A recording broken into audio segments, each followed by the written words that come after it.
8 de la mañana con 9 minutos, como todos los lunes, y aquí presente el doctor Víctor Manuel Aguilar Soria. Doctor, buenos días.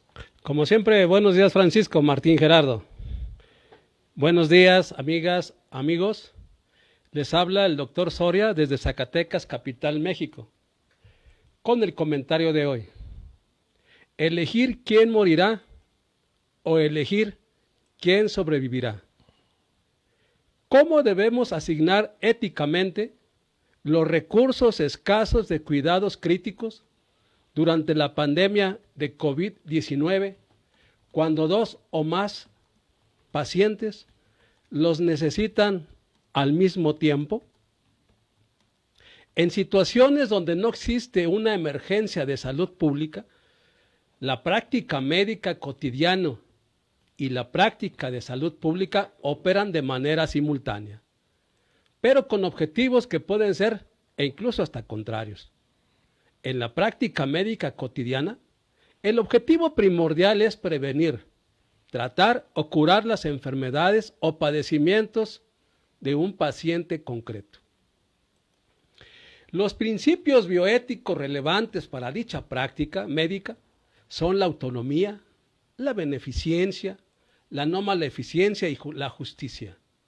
En la práctica de salud pública, el objetivo primordial es que la salud de la población sea la mejor posible de acuerdo a la cantidad de recursos disponibles.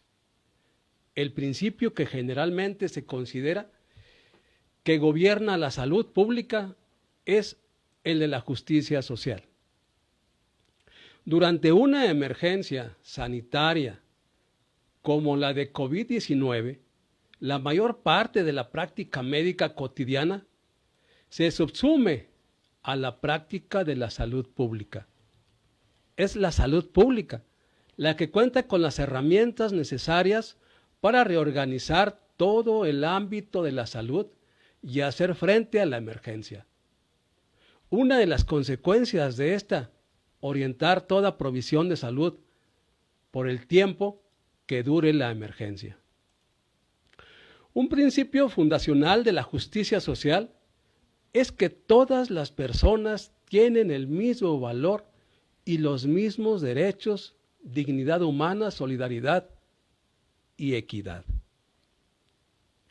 Si la salud pública tiene el objetivo de cuidar y mejorar la salud de la población y cada persona dentro de ella tiene igual valor y dignidad, esto nos lleva a concluir en un primer momento que el objetivo de la salud pública durante una emergencia de esta naturaleza es doble.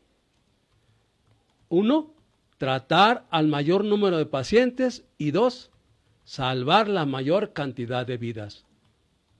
En el ámbito médico, los bienes escasos son aquellos cuya demanda en determinado contexto de atención sobrepasa el número en existencia de bienes por repartir. Existen dos clases de bienes escasos: los bienes divisibles y los indivisibles.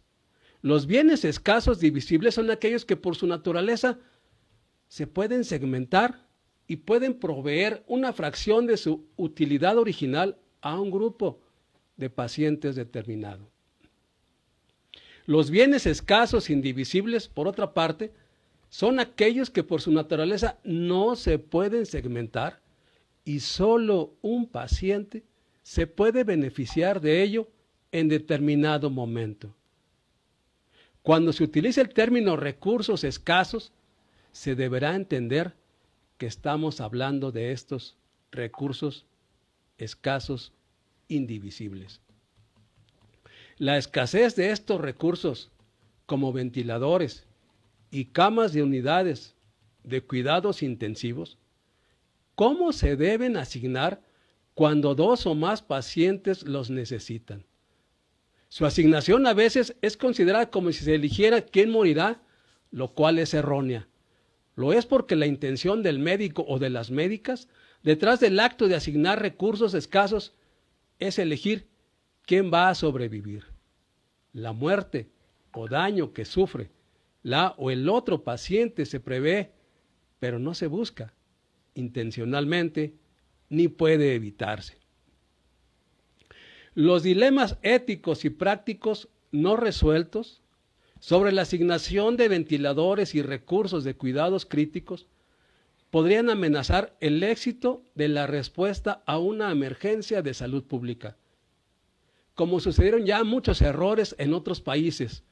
En España, que elaboró posibilidades de supervivencia a través de criterios éticos básicos en la selección de pacientes para la unidad de cuidados intensivos hasta el 24 de marzo de 2020. También en Estados Unidos, Inglaterra e Italia, quienes elaboraban su guía ética el 11 de marzo, el 21 de marzo del presente año, donde decidían quiénes tenían mayor probabilidad de sobrevivir y después quien tenga mayor potencial de años de vida. La saturación de estos hospitales, de esos países, los obligó a pensar el problema cuando ya era demasiado tarde y era un problema muy importante. En México se publicó el 10 de abril del presente año un borrador de esta guía que daba prioridad a las personas más jóvenes. Se activó alarmas e hizo que la población desconfiara de la verdadera ética del documento, que finalmente se corrigió. Fue objeto de duras críticas por especialistas, la opinión pública y medios de información, debido a la exclusión que se planteaba para darle atención prioritaria a jóvenes en perjuicio de los ancianos que lleguen infectados por COVID-19 a los hospitales del país, con necesidad de utilizar un ventilador bajo el argumento de que hay que salvar más vidas y más vidas por concluir, considerando que los jóvenes tenían más etapas por vivir. Ante la fase 3 que padecemos de la pandemia, el COVID-19 que México enfrenta, así como el probable escenario de saturación de hospitales, de recursos limitados y aumento de pacientes en agonía por contagio de COVID-19, se establece la guía bioética para asignación de recursos limitados de medicina crítica en situación de emergencia y los factores e implicaciones que influyen para que el personal de la salud decidan a quién atender y a quién no en los hospitales. Esta guía que el Consejo de Salubridad General puso a disposición de la sociedad el pasado 30 de abril del presente año, se prioriza la atención a los pacientes con mayor probabilidad de sobrevivir y se respeta la autonomía de las personas en escasos o en caso de contar con una voluntad anticipada. No obstante, en la nueva versión se excluye el principio que priorizaba a la sociedad joven sobre los adultos mayores. En ese tenor, la guía protege al médico humana y éticamente a la vez que lo protege ante la sociedad en virtud de no ser demandado.